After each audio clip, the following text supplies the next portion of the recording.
You're listening to Raising Anchor on 990 WBOB.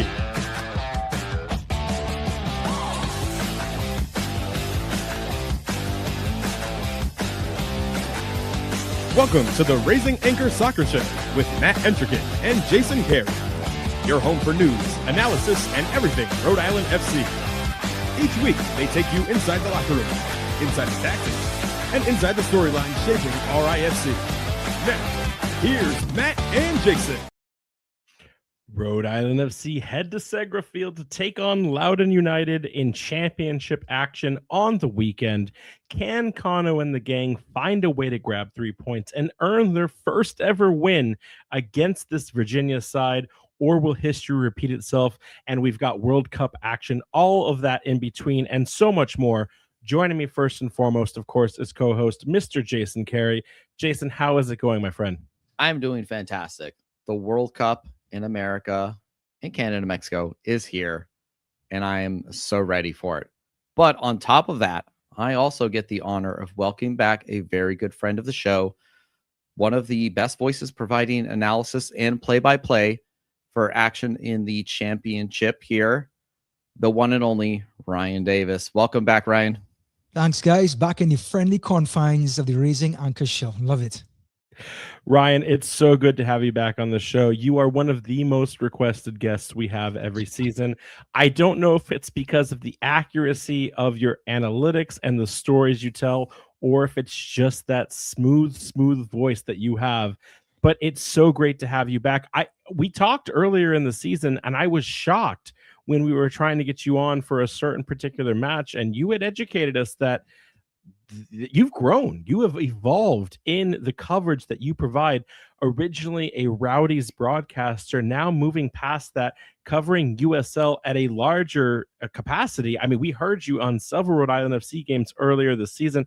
Your voice is now being quickly cemented as one of the name stakes here in USL Championship. How did you get from Rowdies coverage now to the broader ecosystem? Well, first of all, I want to take full credit for the Rowdies being unbeaten this season. As soon as I leave the club, they go unbeaten. So you're welcome, Rowdies fans. It's all me. I'll take a bow. But I've always, first of all, the Rowdies are like a family to me. It was incredible to learn broadcasting in that family setting, working with Drew Felios, who's an absolute master. But I always, when there were weekends that I was available, I would actually do some games in USL, whether it's a West Coast game or whatever. But this year, being a free agent, I've committed to doing USL every single weekend, different matches. This weekend, I have Charleston versus Tulsa. So a little Ted Lasso will be coming around this weekend. It should be fun. So anyway, that's my match this weekend, and loving the fact that I get to see everyone rather than just who comes into Alang. So it's really a joy, and especially to cover Rhode Island at least 3 times already this season. It's been a blast. If you need any Logan Dorsey notes for the FC Tulsa game this weekend, let us know. We are happy to provide the cheat sheet, the cliff notes on his departure from Rhode Island now to FC. You might be, I think that'll be the first game then that gets the coverage, will be potentially if he makes the starting 11, or probably more likely the 18-man roster.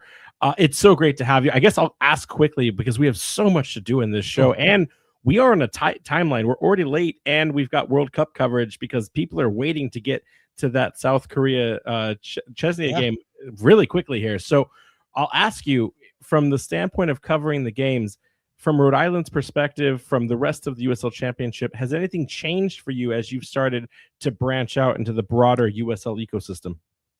I get to work with a lot more commentators, but people that I've worked before in the past, but I get to work with them on a more regular basis, which is always fun.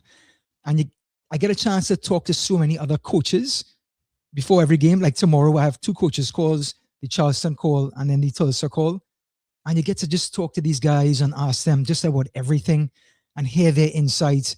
So yes, it was great being in Tampa and great hearing that insight. But now I get to talk to other teams, a lot more teams, and I get to make fun of them. We'll have to share notes at the end of the season and ask you off the cuff how great Khano is in his interviews ahead of these broadcasts, because I'm not complaining, but Khano is a tough nut to crack when it comes to getting. He's got a high level soccer IQ, but it is tough sometimes to get that extracted knowledge out of him, depending on the way I ask questions. So, Ryan, very curious on how you approach Khano Smith, but we got to keep going. Got to get into World Cup because it would be crazy if we didn't at least open the show with that. Obviously, we have the Mexico versus South Africa game today. It was a goal affair for the Mexico side as they win very, very easily. It felt like at times. Say more of a red card affair. But and yeah. then many red cards coming from both South Africa and Mexico with 3 red cards on this. Want to get your overall impression of the opening statement that this game meant to this World Cup. Obviously, we have so much skin in the game with this being nationally close to our hearts. Ryan, we'll start with you. How did you feel about the game and what was the statement meant? What's been the impression? What's been the appetite of people that you've talked to as this Open Cup has, or excuse me, as this World Cup has started? Mexico. This is their 3rd World Cup they're hosting. And boy, do they know how to host a party. The Azteca Stadium was bouncing. I mean, they were just raucous in Azteca Stadium. So as the world tuned in, they saw a party, they saw a gathering, they saw intensity. And then the Mexican national team picked up on that energy. Poor South Africa, they felt the nerves, they felt all the eyes on them, and they felt that crowd just sort of crunching in like only Azteca can. So it was all Mexico. And what I did take away, and everyone has to pay attention to this, the line has dropped for red cards. So things that maybe are yellow, or sometimes the referee will be hesitant to give that second yellow to send the player off, gone. Red card. I mean, so the players have to adjust, which is a good thing. Yeah, the ref really was very strict there. I didn't agree with that second red card for South Africa at all. Yeah, that one was tough. Yeah, I agree. I thought the Mexican player actually instigated him as he was trying to run through the Mexican, threw his body into him, and he just reacted angrily. But I think both of them would have had to been reprimanded, not just the South African. Yeah, I think that one was the softest. The final one was very much a needless challenge. You're up 2-0. You do not need to body someone that close to the box. Yeah. And it's just that's soccer IQ right there. You should know better than to do that. Try and push them away as far as you can towards the corner flag. It was fantastic to see Mexican reception to the game. Like, it's so amazing. It's difficult to tell where we're at because we have not had any games yet here in America. We have one more game tonight, but So Jason, since America is going last in this, right? Canada gets to host their first game tomorrow before America versus Paraguay. Do you think that America will now be behind the 8 ball of, like, we've seen the Mexican opening act, we've seen the Mexican delivery of this. Canada, of course, will be next tomorrow, but like, will all eyes be on America to rise to the occasion, or has Mexico already left them in the dust? Just on opening ceremonies alone. They definitely set the standard. So at this point, USA needs to turn up. I saw the other night that first opening match is still not sold out, so we will see. Hopefully the hype starts to catch up to people, and some last minute, some tickets will drop and some people turn up. I mean, I'm super looking forward to it. Like I said, it's hard to tell what the reception here is yet because I don't think it's fully hit us just yet. Ryan, if you had to rate this, what would you score this Mexican opening event compared to all the tournaments you've watched since you've been consuming soccer? On average, an opening game is usually very, very, let's say, cautious because nobody wants to lose. It's almost like a cup final where it's very, very cagey. However, this one was a lot more open. Thank you to the Mexicans. And I think this is a 9.5 out of 10, just with the raucous atmosphere and how Mexico played to the stage. And they absolutely showed up. And it was a great game. It was fun. It was sort of end to end. Mexico could have scored 3 or 4. Well, I shouldn't say that South Africa had many chances, but Mexico definitely took the show. I think everyone would agree. I mean, South Africa's best chances came from 30 plus yards outside of the box. So I agree. My first World Cup was always my favorite. Germany, Costa Rica. You can't hate on a 4-2 thriller in Alliance Field, Germany somewhere. Yeah. But it's going to be exciting nevertheless. And so to that point, we got to get through some of the business side of this. We got to mention the watch parties, as Rhode Island FC is hosting several watch parties on June 14th, June 19th, and June 27th. Of course, there's it's on the screen for those of you that watch on the video, or you'll consume it on the podcast later. But basically, if you want to go to any of the guild hosted events in Pawtucket, make sure you get the free ticket link. This is a ticketed event. They will turn you away, so go in and can get those tickets before they run out. And I would be remiss, Jason, if I didn't also mention that even though Bill Burr will be at Centerville Bank Stadium having his comedy night right as the USA Paraguay game is kicking off, there's two things that I need to tell everyone right now. If you're a season ticket member, you already know this. There's a 50% off ticket link for the comedy event. If you don't have access to that ticket link, find a season ticket member friend. Find us. We will help you out. Get that ticket so that you can go to Bill Burr.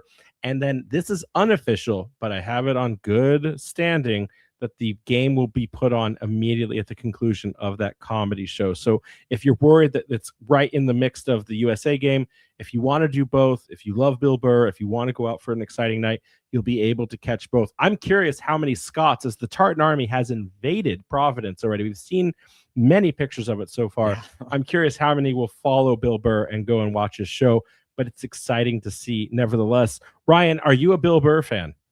I am a Bill Burr fan. I think he's absolutely funny. And a quick story on his Scots coming across. My very, very good friend, she's a flight attendant, and she was on the flight coming from Scotland to Canada. 200 Scots coming across, raucous. The plane was bobbing up and down as they flew across the Atlantic to come to Canada. They're ready, and they're making the whole stretch. So they start in Canada, they come down to the US, go wherever the Canada is or the games they want to see, and then come back up.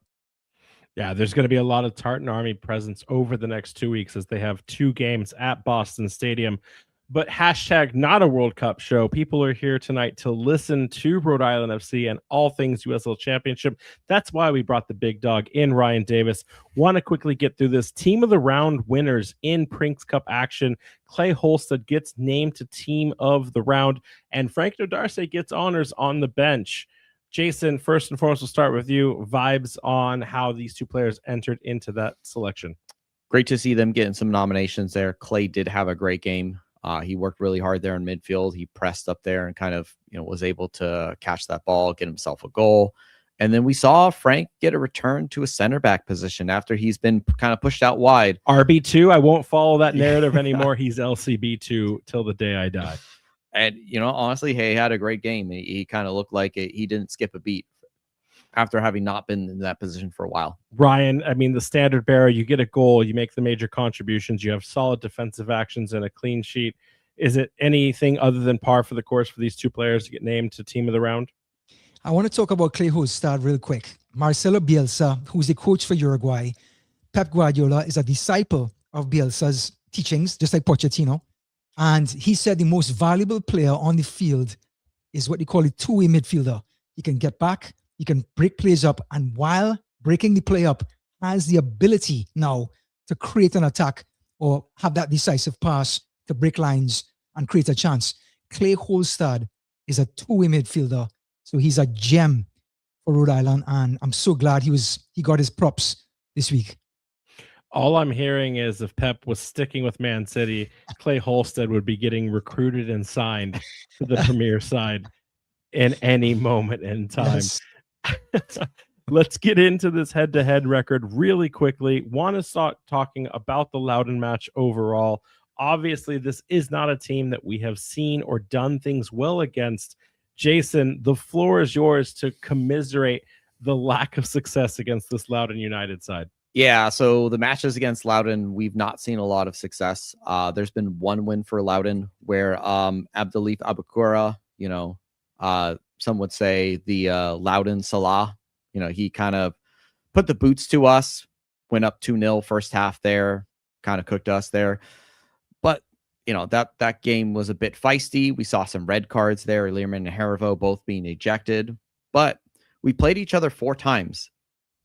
All other 3 matches have been 0-0 draws. not exactly barn burners. It feels like under Ryan Martin, just something about our tactics. We both kind of canceled each other out, and they're very cagey matches. It was the elbow tweed patches on the jacket and the golf hat. Ryan Martin just had too much style on the night for Khano's monotone vibes. Ryan, we've talked at length. This is a boogeyman team for us. Surprisingly, so much so I didn't realize that we haven't even scored against Loudoun in the entire history of Rhode Island FC's career as a club. What are your thoughts when you look at a lineup where one team has seen so little success against another one? Well, I'll give you my thoughts after seeing 2 goals being scored in 4 matches between 2 teams. Let's all get our pillows and blankets out and watch this game so we can all fall asleep very comfortably halfway through this match. But I tell you what, and this Loudoun team is very pragmatic. Coach Limbrick, fantastic guy from New Zealand. He coached in Wales, did a great job with a team over there, got his recognition, came over here, and he builds like Khano from the bottom up. So they play 5 at the back with 3 center backs, 2 wing backs, and they play 2 holding midfielders. They push Akin Yodi sometimes, big strong guy in midfield, sometimes to help out break up plays. So they take care of business defensively. They've conceded 17 only because they've conceded like 7 goals in the last 3 matches. Before that, I mean, they were really hard to score on, Loudoun United. So Rhode Island, listen, 1-0 either way. It looks to be one of those scenarios. We're going to figure that out as we unpack both the Rhode Island FC side of things as well as the Loudoun side. I can tell both of you right now, everything is leaning towards me of the opinion that I wish we had these guys in the home opener when they were injury plagued to the level they were back then. But we're going to find out all of that and so much more after we unpack this Rhode Island FC side here in a second. We got to go to break. Don't go anywhere. It's the Raising Anchor Soccer Show. Thank you for listening to tonight's broadcast powered by Sprout Coworking. For all your business needs, large or small, visit sproutcoworking.com. Powering 990 WBOB, that's sproutcoworking.com. Now, let's get back to the Raising Anchor Soccer Show on 990 WBOB with Matt Entricate and Jason Carey. All right, back here on the Raising Anchor Soccer Show with our guest, Ryan Davis from USL Broadcast and Analytics. He is our lead pundit on the night. So we're going to start things off with your impressions. You've covered several games for Rhode Island FC this season. Obviously, you have to keep track of the entire Eastern Conference, Western Conference as a whole. Ryan, what's your overall take so far looking at how Rhode Island FC has performed so far this season? Well, Chris Zerup going back out to the right-hand side, at least he played on the right for a couple of games that I covered him. I think it was a great move for him to when he gets the ball, he can now look inside with his left foot and now create room or passes for people making runs. I mean, Alfonso is just fun, though, the Brazilian. He's so much fun. He has that MLS pedigree, and you can see it when he's on the ball. And JJ Williams, the story continues. Talk about emotional leader and the leader on the field. 5 goals, 2 assists. He really, not only the goals and the assists, but he provides such an outlet for Alfonso, for Holstad, for Quizera, so they could play the ball into him and then run off of him. So that's such a big tool that he can use, but also his pressing. So that has come a long way in the last 2 years. JJ Williams was not very good at his pressing game. He totally rectified that, and now he's a force in this league. I can't deny any of those things. And we want to kind of get into a special segment here with you on the show of all people, because I feel like we get to kind of put a thumbs up or a thumbs down, a yay or a nay, if you will, on some critical questions that both pundits as well as fans have been asking of this team as we've watched them through the first almost half of the season now. So I'm going to open things up here and ask the very first question. Jason, we'll start this round with you. Is RFC a top 4 team in the Eastern Conference? They can be, but they need to seize their own destiny. We see here in the Eastern Conference, teams like Charleston and Louisville are not the same teams. Outside of Tampa Bay, who was just running away with the league. Thank you, There's Ryan. there's a lot of parity here in the East Coast. So if you just string a few wins together, you can get into a good position. Ryan, do you agree with that or disagree? I'm going to disagree on this one. You're 10 games in now. You have a very good idea of where your team stands. Of course, injuries to other teammates, to other teams can change the league, but I don't think that dramatically. I think you've got a good look at Rhode Island, and I think they can get into maybe the 6th spot, the 5th spot. I tell you what, Detroit looks really good. Louisville is always a cog in the Eastern Conference, and the Rowdies are off in the horizon somewhere. We can't see them anymore, so they're long gone. So I think in the 11, I mean, you guys found out that the last match, they're a tough team to break. That 1-0, I think it was 1-0. Yeah. Anyway, that loss, yeah, it was 1-0. They're a tough team to break down. Charleston Battery, they toasted the town in the East for the last 2 years. So to break into that top 4 or 5 is going to be really hard for Rhode Island at this stage. I'm not worried about clubs like Indy. It's to me, it's the, and I'm not worried about Charleston either. Indy, I feel like got a fluke goal against us. For me, it's the pinnacles of Detroit. I think Detroit's a team that we sometimes struggle through. Pittsburgh, if they get their momentum behind them, I don't want to say from a counterpoint that I disagree. I do think to both points that if they can get the right things better, that they could be, but I also think there's some steep opposition in front of them. And Ryan, to your point, I don't know if Tampa's going to lose a single game up until the playoffs at this point. So we just need to be ready for that. Yeah, juggernaut. And they had poor recruiting for the last 2 years before. And new coach comes in. They did the right thing. He came in halfway through the season. He saw what he needed to see. And then in the off season, now it's his turn. He gets to bring in the players that he wants.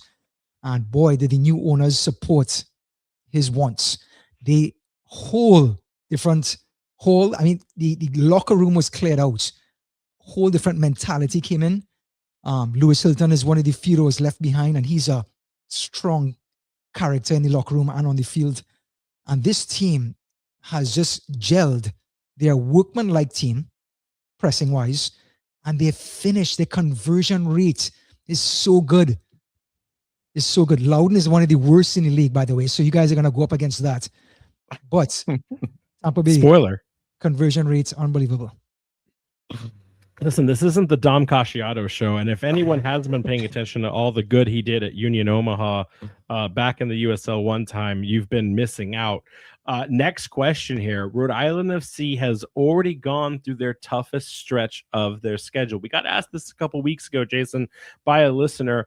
I'm going to start this one off. I would argue that we have not yet experienced the toughest moment in the schedule. In fact, I believe, looking at what we have remaining, I think the last 30 days of the calendar are going to be the toughest for Rhode Island. You look at it, and we've got Indy returning to Centerville Bank Stadium. Brooklyn, okay, no one's really sure about that yet. Obviously, we've done some damage to them. But then in the final week of championship regular season, we've got Detroit. We've got a midweek matchup of Loudoun getting that game where we had to make it up from the home opener. And then we've got Pittsburgh. So in 7 days, we've got Detroit, Loudoun, Pittsburgh. And then guess what? We get to end the season away to Hartford.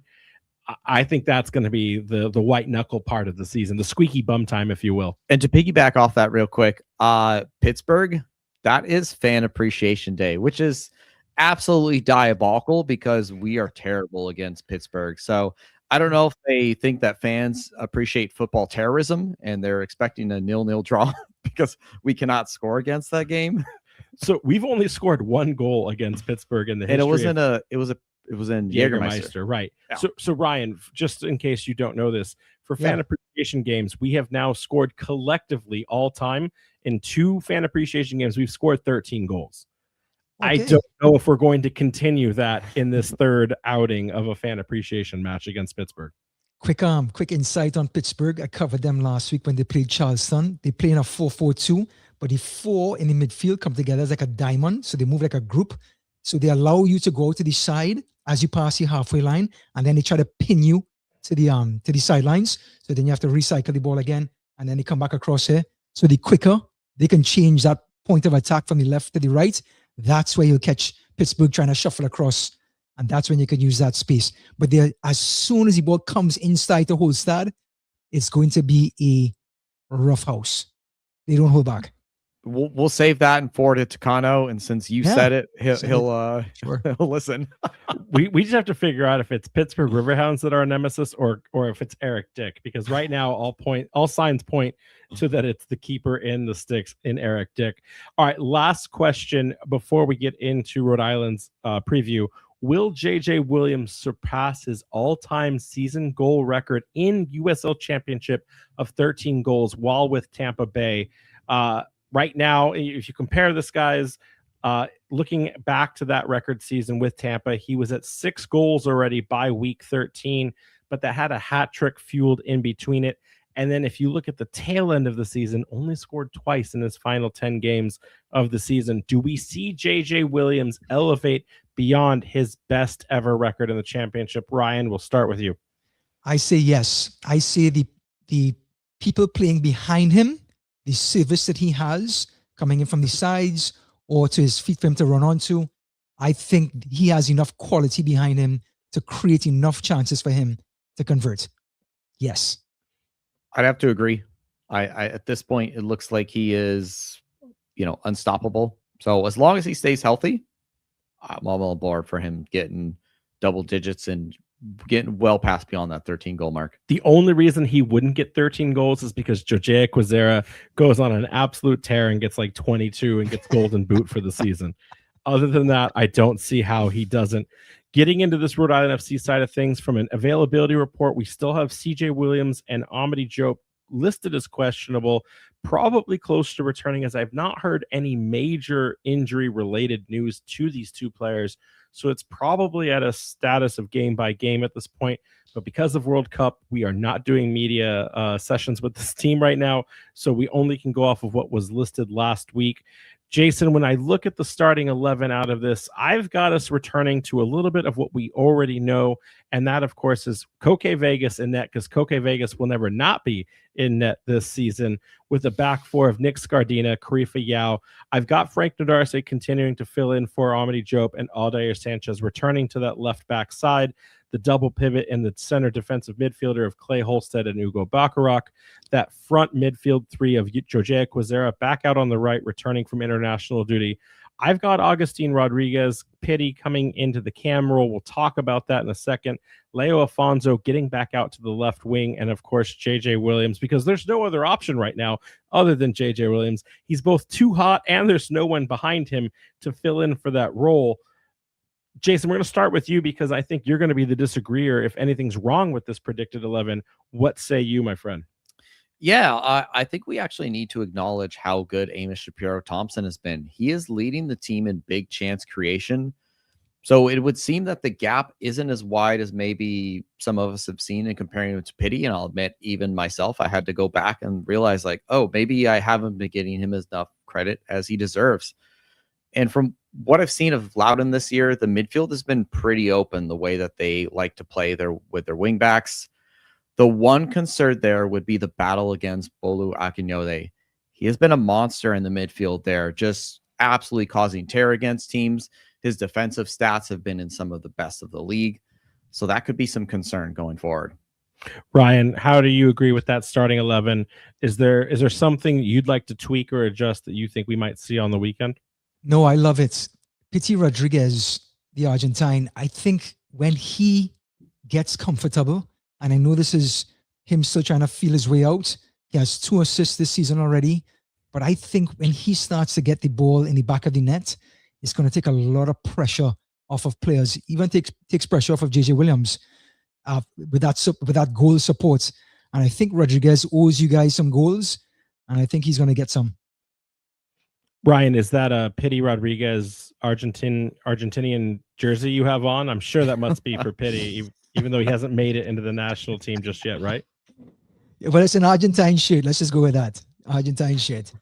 3 stars, by the way. 3 stars. That's 1, 2, 3. Do you have a name on the back of it? We'll leave it at that. You don't have to okay. So listen, quick. I'm an Argentine fanatic. My first World Cup, 1986. I know I'm going to date myself.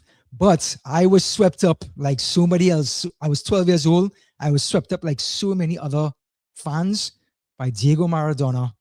Never looked back. It was amazing just to see him play. And of course, I followed him in Napoli I went to Napoli last summer and to visit his shrine and so on. It is absolutely incredible.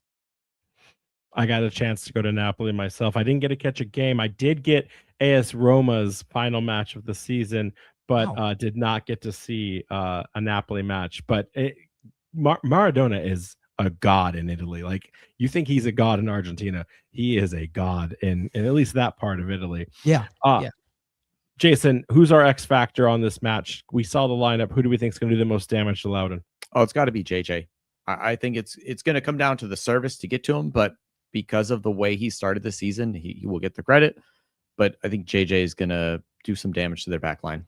Brian, who do you got? Guys, I think it's either going to be a 1-0. It's going to be in Loudoun. So, all right, I take it back. 1-1 draw. 1-1 draw away. Getting a point in Loudoun, they're very stingy. I think you will do well to get a point out there. But do you have an X factor? At least there's goals. I'll take that. Is there a player that will? Okay, of course, the Argentine. He owes Rhode Island some goals, and I think he's going to start delivering. I need that. I want that more than anything else. I think the battle will be determined on the wings. I watched 3 or 4 of the last games of Loudoun. It seems like they're in transition. Not entirely sure if it's a Prinks Cup situation. We're going to talk about that in a second after the break. But they do like to favor the wings, and they haven't had a lot of their key players back in yet. So a lot of the talent goes wide. I think what we will see is more of a defensive performance, and I think we're going to have to rise to the occasion in Scardina and Sanchez. I think they're going to have to show up in a big way, and maybe it's not the glamorous get assists, get goal contributions. Maybe it's more the defensive work that we see there. But we do have to go to break, and when we return, we're going to cover everything Loudoun United with the expert in Ryan Davis. Don't go anywhere. It's the Raising Anchor Soccer Show. Fans, as the weather becomes more and more unpredictable, be sure to check out 990 WBOB's weather page for all your temperature, storm, and travel info. Stay prepared for whatever Mother Nature has in store with the 990 WBOB weather page. Now, let's get back to the Raising Anchor Soccer Show on 990 WBOB with Matt Entrickett and Jason Carey. Back here with the Raising Anchor Soccer Show, and we are blessed tonight with Trinidad and Tobago specialist Ryan Davis.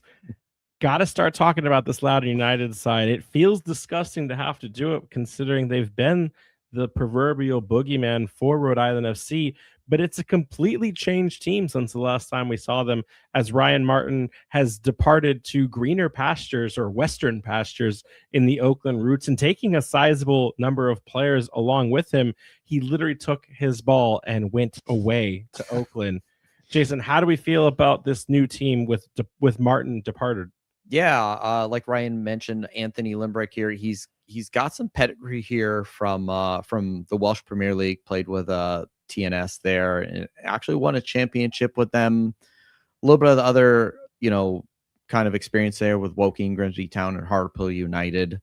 Definitely a kind of a big change there. Like Ryan said, they're very kind of a build from the back kind of coach. Yeah. Now, gentlemen, like to talk just to Limbrick's CV for a second here. One of the comparisons I hear all the time about the USL Championship in particular is that it falls somewhere between League One and League Two, depending on the money spent and the tactical resume, if you will. Knowing Limbrick has basically only tasted National League, a stint in League Two, and then, of course, that Welsh Premier League title. Is this a indication of a coach getting himself promoted to a higher level of competition than he's ever experienced, or is he right in the pocket of where he should be? And was this the right decision for Loudoun to bring a coach like Limbrick on? Ryan, we'll start with you. I think this is exactly where he's supposed to be. He's going to learn. He's going to get his bumps and bruises along the way, and he's learning really quickly how much transition there is in the USL Championship, how quickly teams go from defense to attack. So I think that's why they try to slow things down and manage that pace just a little bit. But they like to play through the middle. I mean, they have Murphy, who's fantastic on the ball. He's their orchestrator. They try to get the ball to Pedro Santos to his feet. Pedro Santos is very old. He's very old. So they have to try to get the ball to his laces rather than in front of him. And I mean, Richie Aman, he's very skillful. He comes in from the left-hand side. He comes left to center, and he can off-balance defenders. He's one of those players that can be an X factor. He could, if the game is really deadlocked, he can take on a player or two and create some space for somebody else. Never trust a player that goes by the first name of Richie, in my opinion. But I leave it at that. Jason, do you agree with Ryan's statements, or do you want to offer a different set of opinions there? No, I think from what we've seen, you know, we also been a kind of slow start to the season, so we can't like judge them too much in that regards. He did well with the Welsh Premier League team TNS there, although maybe not a lot with Hartlepool. He had a big task at hand, right? 16 players leave the club, so just 7 players remain post Martin. It's crazy when we continue to be spoiled by Rhode Island FC retaining 16 players or more every single season. Yes. We have not yet seen the levels of what I would consider average USL championship turnover. All of our listeners need to understand you're spoiled and enjoy it while it lasts. That's all I'm going to say.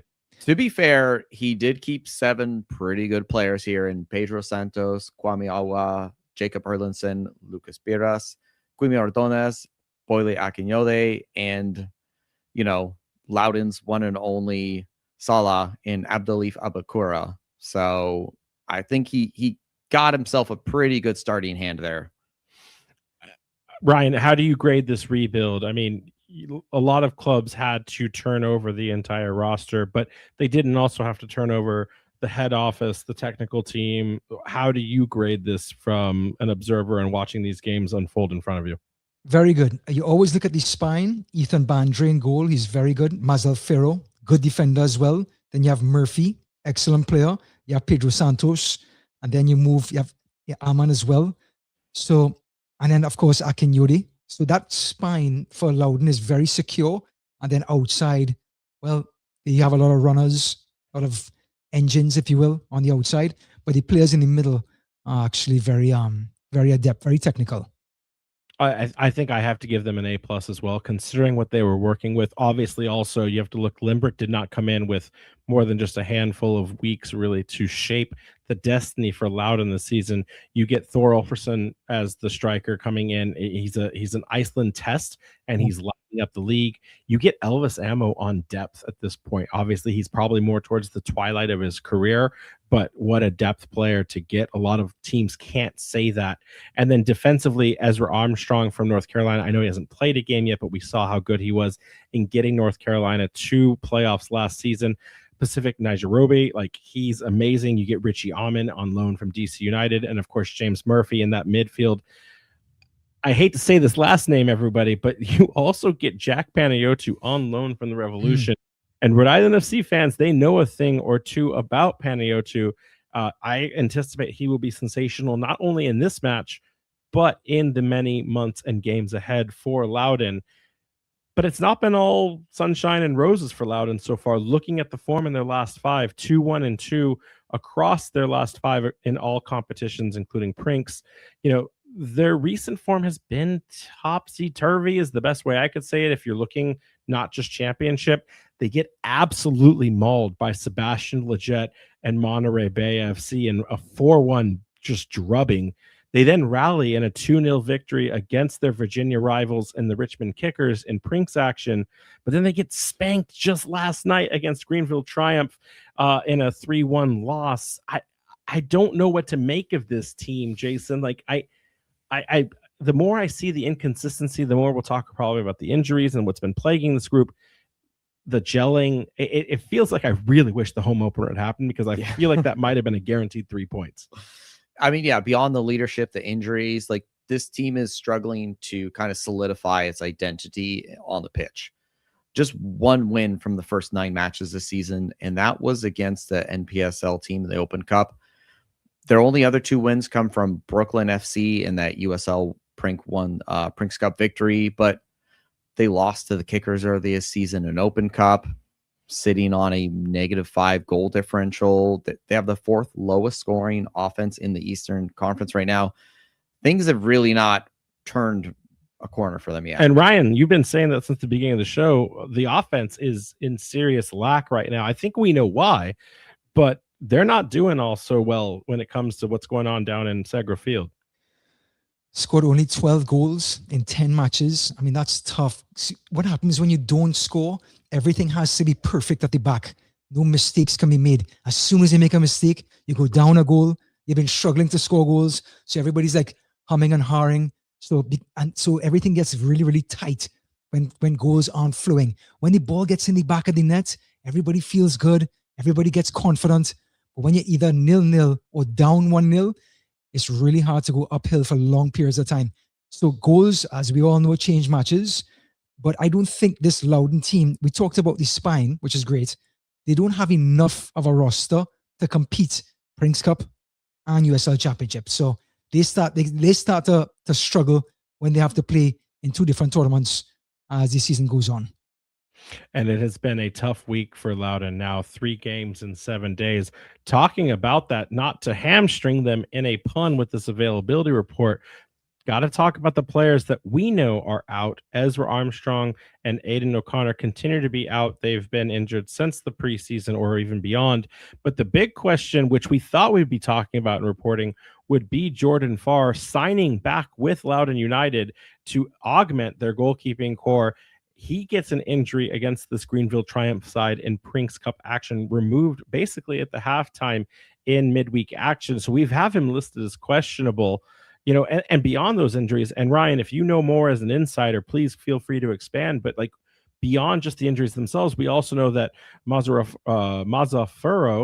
Christian Torres, and then, of course, Abdulatif Awakura and Jacob Erlinson, all returning from injuries that have basically kept them out of a majority of the season. They're all just right now starting to get minutes. None of them have played a full game this entire season. It seems like injuries have plagued this team, and like I don't want to use the injury bug as an excuse for Loudoun's performance or their standings, but Ryan, you almost would. It would be irresponsible to not say that this is a chief component into what's been going on in Loudoun. Yeah, they had a great 0-0 draw away to Detroit, I believe, I say about just over a week ago. Then they traveled to Monterey across the country, and Monterey just made a coaching change. They were chomping at the bit. No matter who came through that door that day on the field, the Crisp and Kelp are going to maul them. And it so happened to be Loudoun to be the team to show up that night. I got a chance to call that game. Monterey looked fantastic. Now, going into the Prinks Cup now, we start talking about the roster being stretched, players now coming back from injury. You're not going to play them a lot of minutes. You're not going to play them on the Saturday and the Wednesday. So they struggle in the Prinks Cup. I think this Loudoun team, though, because they're focusing, of course, on the championship, like you should, they're going to use their best players on Saturday, and they should be pretty competitive. I mean, we all know that Monterey Bay's secret sauce was that Becky G showed up for Sebastian Leggett and, you know, motivated him to help assist Monterey Bay on the win on the night. I thought it was Kelpie. It might have been Kelpie too. He's a good mascot. But then, you know, with these injuries aside, with some of the strategy that Limbrick has had to deploy in getting the most miles out of this team through these 3 matches, Jason, how do we think Loudoun might show up on this match on the weekend? Yeah, with Jordan Farr out, we think Ethan Bandry is going to be there in net. We think they'll have a back line here of Pacific, Ingobarari, Noah Adnan, Asel Esengwe, Jacob Erlinson, Kwa Awa, with a midfield there, kind of Jack Paniotu, James Murphy, Bolu Akinyode, and Richie Alman, with Thor Ulfarsson up top. So when I look at this lineup, you know, we have both of the wingbacks in Nigeronobi and Oahu as the kind of deployed fullbacks. We haven't seen Limbrick use either one of these players since that Detroit match. So feels like he's been resting them to get the most out of them into the championship side of things. You know, I think maybe, and Ryan, we're going to look to you here in a second. There could be some center back chess here with Erlinson only getting 45 minutes. Maybe he's not match fit yet enough to play it. Obviously, Akinyode is a natural center back, so if you needed to kind of drop him back deeper, there's probably some midfield reserves like Lucas that could come into that role. obviously this is all waiting to see, but the one I want to talk the most about is Panayotou on the right wing of this deployment. Now, we saw him centrally in the 2 Prinks games we watched, but we also know that the Revs want to see him as a right midfielder. That's where they usually play him when he's back playing for his home team. We experimented with that ourselves in Rhode Island FC. Never saw success when Panayotou was out on the far right side. If anything, I feel like Loudoun should be taking notes from Hartford when they saw him playing in a more central role. He's a creator, and he does the most damage when he's playing centrally. Thoughts on this lineup construction as we have it, Ryan? Well, Panayotou, like you said, if he's good technically, you want him in the middle of the park, directing traffic and playing in tight spaces, because if he gets through the tight spaces, then there's space ahead of him. If he does not have that trickery or engine on the outsides, like you said, if his game is more set to be more technical and playing in 10-yard spaces, 10-yard radiuses, then definitely he needs to slide into the middle of the park, or let's call it an inside right, and allow Younger to come around the right-hand side to provide that width, as if he can stay disciplined and stay in that inside right section for this Loudoun team. Ryan, who do you have as your X factor in terms of a player from this Loudoun side that can do the most damage to Rhode Island FC on the weekend? Thor Ulfason, 5 goals out of the 12. And guess what? He doesn't need anything fantastic to score. Like JJ Williams, Nyanga can get down the line, cross one in. He rises above a centre-back, nods it in the corner of the goal, 1-0. I would go with Bolu Akinyote. I think if he can boss that midfield, I think he can cause us problems and kind of negate our ability to attack. I've got Richie Almond. There's something about his game right now. He is clicking on all cylinders. He's making a case to get back to DC United as fast as possible. And he's been doing a lot of the heavy lifting in the midfield, absent of some of these injuries that we haven't seen. And of course, you know, we have all these other players that probably will get substitution minutes. And it would be almost, again, irresponsible to not consider a certain player in Abukura, who, if he gets a chance, he did some major damage to us last time we saw him. So I would not be surprised there at all.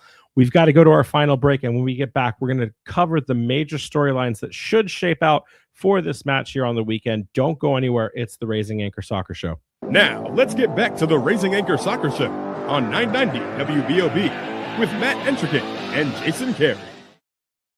All right, back here on the Raising Anchor Soccer Show with Ryan Davis. And Ryan, we're going to start this off with a Loudoun question.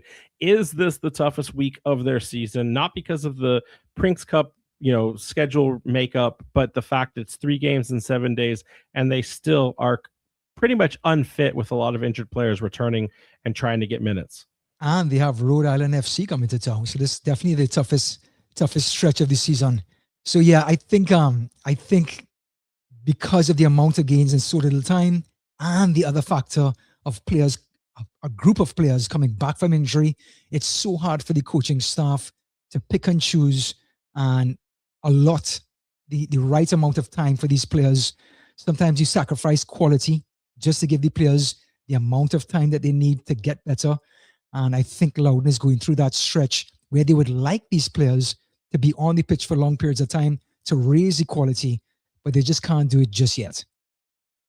Jason, Rhode Island FC, this is the boogeyman in Loudoun. Again, no goals have ever been scored against this club. Is this the moment in time? Is this team hot enough? Is this team at the right level of maturity and seasoned veteranship that this is the moment where this all comes undone? We see a goal against Loudoun, and maybe we even see 3 points. I think if any time to get that kind of boogeyman off our back, this would be the time. Maybe this is going to be more of the test of, was it Ryan Martin, or is it was just something about Loudoun itself that kind of rubs us the wrong way? But considering the long week that they've had, all the injuries, I think this is a very good opportunity for RFC to finally get a win over Loudoun. Brian, do you believe that this is Rhode Island FC's time, or will history repeat itself? Well, looking at the 2 wins, 2 losses, 1 draw in the last 5 matches. Don't give me the PTSD, Ryan. I know. I'm just kind of going through the thought in my mind. I think this has to be it, right? You're 10 games in. You have to be able to. This is when I always say in the broadcast, there comes a time in the season where you stick your cleats into the ground and you said, I'm not going to be pushed back any further. This is it. And the dressing room has to take that stand saying, we will not lose. If we drop points, that's fine. But this is it. We're sticking the cleats in the ground right here and they're not going to budge us anymore. And I think it's arriving to that time where the group has to take that stand. It's the Memphis 901 moment. It's Ryan. This is the Memphis 901 moment for us. So famously, Rhode Island in the year one, we had some bad outcomes against Memphis 901 where we were up 2-0 and they equalized with 2 goals in like 3 minutes after a Coke Vegas red card. And we said, enough's enough. And it changed the entire trajectory of the season. So you can have that for your broadcast notes at a later game that you cover with Rhode Island. This might, whenever the Memphis 901 moment happens, then that's wherever it has. Hopefully it's this night. Want to ask you then the question back to Loudoun here for a second. If Jordan Farr is in fact injured, all eyes on Bondre. And what does that say about a keeper that has been trying to hold down the fort through some very elusive challenges, gets basically sidelined by an upgrade, and then that upgrade immediately gets defaulted back to the bench or worse? What should his mindset be? On top of that, they had another goalkeeper who was recalled to Colorado Rapids, right? So there's definitely been some kind of flux in that goalkeeping position. I wonder what that's doing to Bondre's head there. Yeah, that was Adam Bowdry. He's a U.S. youth national keeper. So he went back to Colorado. But like you said, it plays so much in your confidence. And center-back position and the goalkeeper position are very, very similar. It's all about being confident. I always talk about goalkeepers being like the pitcher in baseball. They're standing in the middle on the mound all by themselves. All the pressure's on them. They're the last player. If the ball gets past them, it's a goal. So it's all about confidence and feeling good about yourself going into the match. And I think Ethan Bondry just has to be professional at this point to try and dig himself out of this hole, which he didn't create. All right, and then Jason, getting into this, we always talk about Rhode Island FC alumni doing damage to this squad. Jack Panayiotou has, if any player has a bone to pick, it's a player that was recalled from loan and then never used when he was brought back to the team. He played for Hartford. We didn't see him at that time with Hartford. If there's a player that's ever wanted to score against us more, I can't imagine it's anyone other than Jack Panayiotou. Maybe, but I would also argue that when he came back to us, we were in a significantly different position. And I'd say, to be fair, coach gave him some opportunities, but he just really couldn't shine. Maybe it's because it's not the right position. Like you said, he really didn't play against us in Hartford Athletic last year. I don't know if he's really going to do the damage to us that I would think maybe some other alumni might. Do you, Ryan, subscribe to the idea that alumni just have the secret sauce, the key to unlock the door and do damage to their former teams? Yeah, they often know the setup. At least if the group or the coaching staff has been there before and he's played for that coaching staff, he'll understand what they're trying to do within about 5 minutes of the game when he sees the formation and he starts to see them either build out at the back or go long outside. He would start to figure things out. So yes, I do believe that he will cue in his coach and tell them these are the 2 things they're going to try to do against us. World Cup reporter Caleb Pongratz does not want Jack Panayiotou slander. It's not slander to say that he could do some damage to us, Caleb. So you got to stay with the program. Gentlemen, this is the question for both teams. Jason, for RFC, Ryan, I'm going to ask you to answer for Loudoun. It's the last game for Rhode Island in the 21-day break. I'm not clear on Loudoun's time off. I think because of a bye, Rhode Island has an extended streak here. But how important is a win for both of these organizations right now when you look at table standing perspectives, momentum, and the fact that while we're not at the true halfway mark in terms of games played, we are kind of at the halfway month of calendar timing? I think this is huge for Rhode Island because they want to be the team in the discussion in the East. They want to be at that table where they are part of the best teams of the East, the Charleston Batteries, Pittsburgh Riverhounds, Loudoun, and Tampa Bay Rowdies. So I think because of the expectations, it's bigger for Rhode Island to get a victory this weekend. Loudoun, remember, Loudoun comes from that DC United feeder team. Yes, they have pride in what they're doing right now, but they're kind of playing with a little bit of house money because of all the changes that were made in the off-season. I think more pressure on the group that Rhode Island has that's been there for so long, and the expectations are higher than Loudoun. Yeah, nobody considers them the DC United feeder team anymore. They're the Virginia Dream Academy program now at this point. So it's they've changed ownership and entire ecosystems. Jason, Rhode Island FC, we heard Clay Holstead in the press conference last week talk about how even a Prinks game that might not matter towards the final result, it's all about momentum and stacking wins. Should we see anything less from this Rhode Island FC camp? I wouldn't say that the team absolutely needs the win going into the break, but a result I think is important. I don't think they want to go into it losing. A draw, obviously no one wants that, but at least they didn't lose. I think they'll have a nice long break there to kind of recharge. This team historically has played better in the second half of the season. So even if results don't go our way, I wouldn't write anything off for the rest of this team season. Plays better in the second half of the season, plays better in the second half of games. We're just a second half kind of group. Looking at the key takeaways, specifically to Rhode Island FC now, we don't want to hear anything about Loudoun, Ryan. Just keep that thought to yourself. Sure. How does Rhode Island get their first win against this club in club history? We'll start with you. I think playing through the middle with Holstad and company and Bacharach, and then eventually going to have to go outside to Alfonso or Quizero. So, yeah, I think Clay Holstad is going to begin with him, and I think it's going to end with him as he arrives late into the box to tap one in from the penalty spots as the ball is squared back from Quizero. 1-0 Rhode Island, and you guys are off to the races. So Clay Holstad, the X factor, beginning and ending the move. I think he has a lot of pressure on his shoulders, but he's the type of guy that can deliver. I mean, that sounds like the dream, right?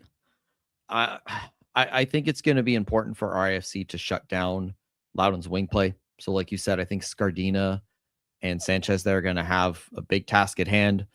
But I tend to agree with Ryan. I think if they can win that midfield battle, they can get past Bolu Akinyole. I think this is kind of the opportunity for RIFC to finally get some points here against Loudoun. And I think they just need to continue to kind of be direct, continue to put up shots, even if it is to a certain extent quality over quantity. We've seen if they get enough shots under the belt, eventually one of them is going to go in.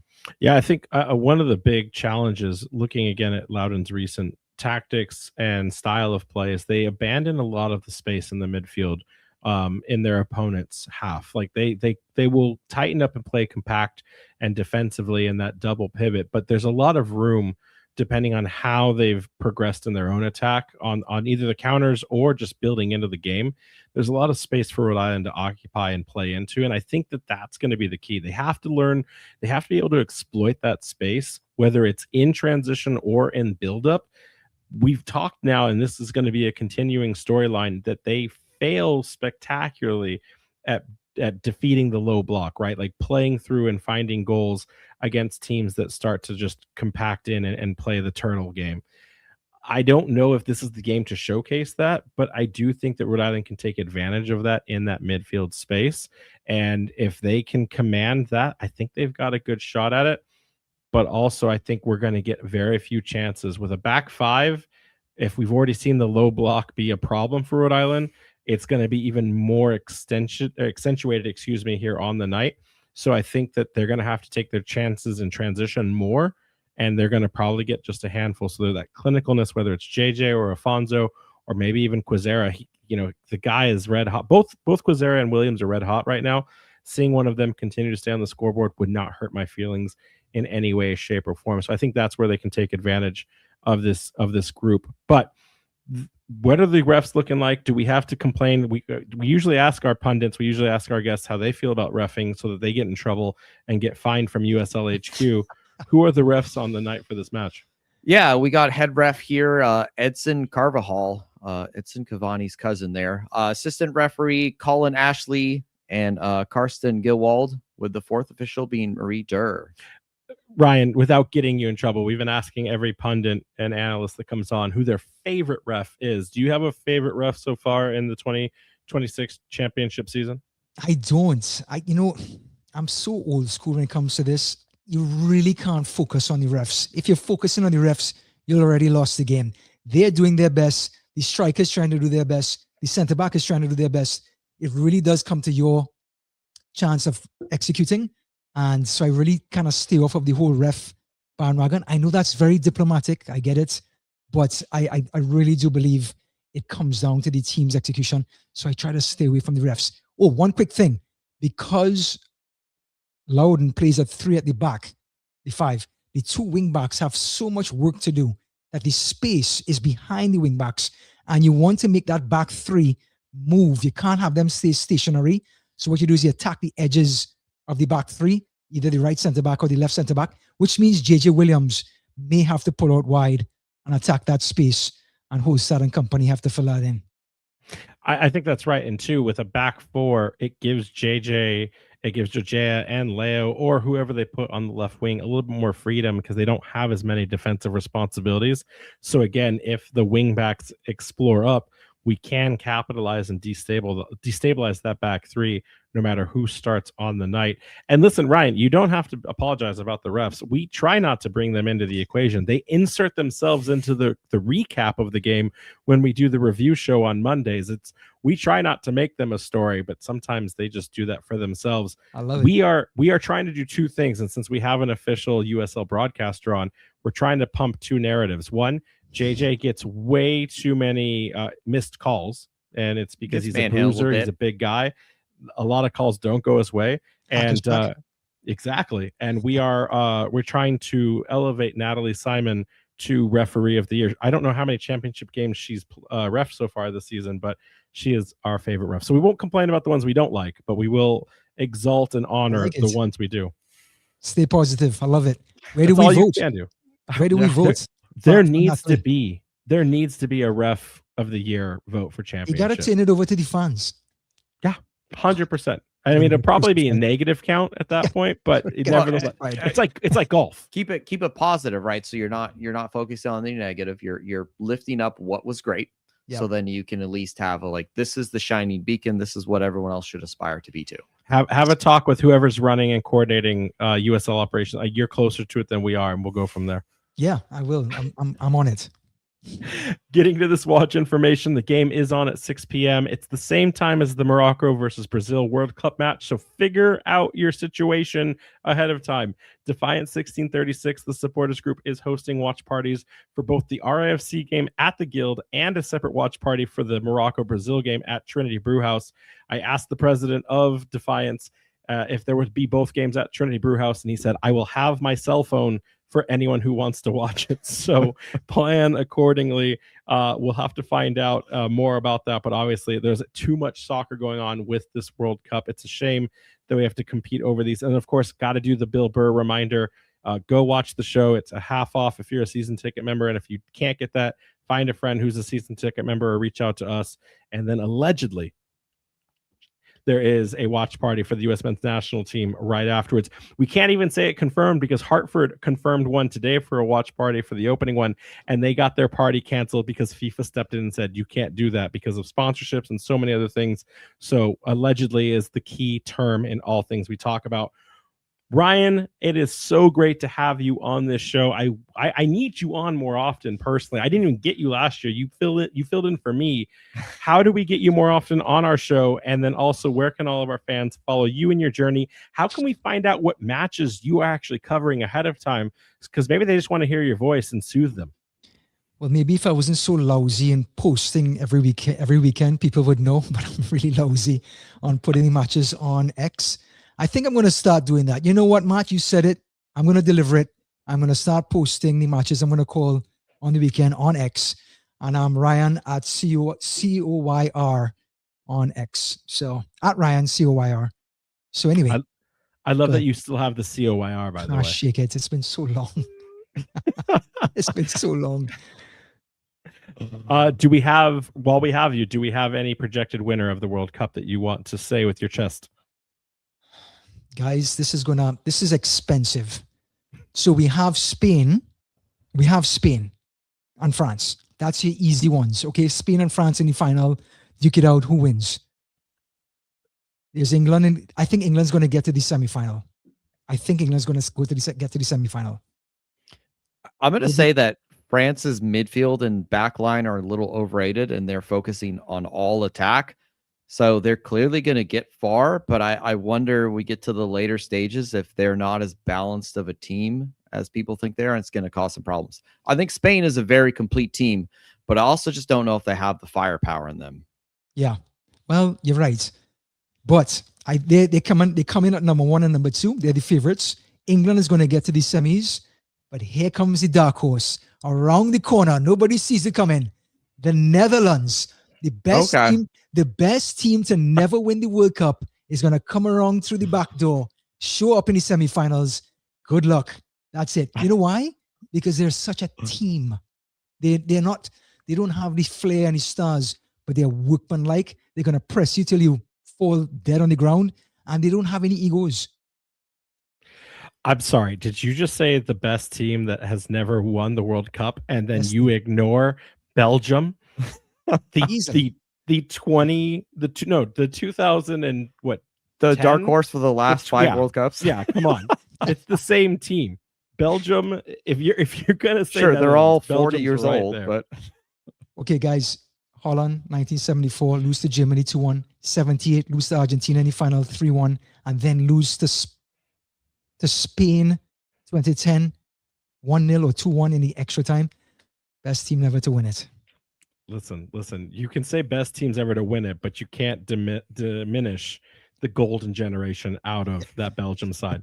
And it doesn't matter because Morocco is the dark horse. It's the real dark horse. So, oh man, they're so good. You know, Brazil, Morocco, 5-time World Cup winners against the African nation winners and last World Cup semifinalists. Should be a good game. we're gonna have to bring you back on closer to the end of the World Cup and let's do it. just cycle back through this. We're gonna have to do it. Yeah, we'll talk World Cup. Ryan, it's been such a pleasure to get to talk shop with you. We can't wait. What's the next game you're covering in the championship? Do you know it, or is the schedule too far out for you? Yeah, Charleston versus FC Tulsa. It's going to be 8 p.m. in Charleston. Let's hope Ted Lasso shows up and we can have a lot of storylines on Saturday. Watch Rhode Island, watch the Charleston game, and of course, continue to watch everything World Cup. Ryan, it's been such a pleasure to have you on. Thanks, guys. I really, really appreciate it. Always fun coming on. You guys do such a great job. Appreciate it, Ryan. Thanks, everyone, for joining us. We'll catch you next time. Anchors up. Anchors up. You've been listening to the Raising Anchor Soccer Show. You can follow the show on Twitter, Threads, Blue Sky, and TikTok at RIFC Podcast and at Raising Anchor on Instagram.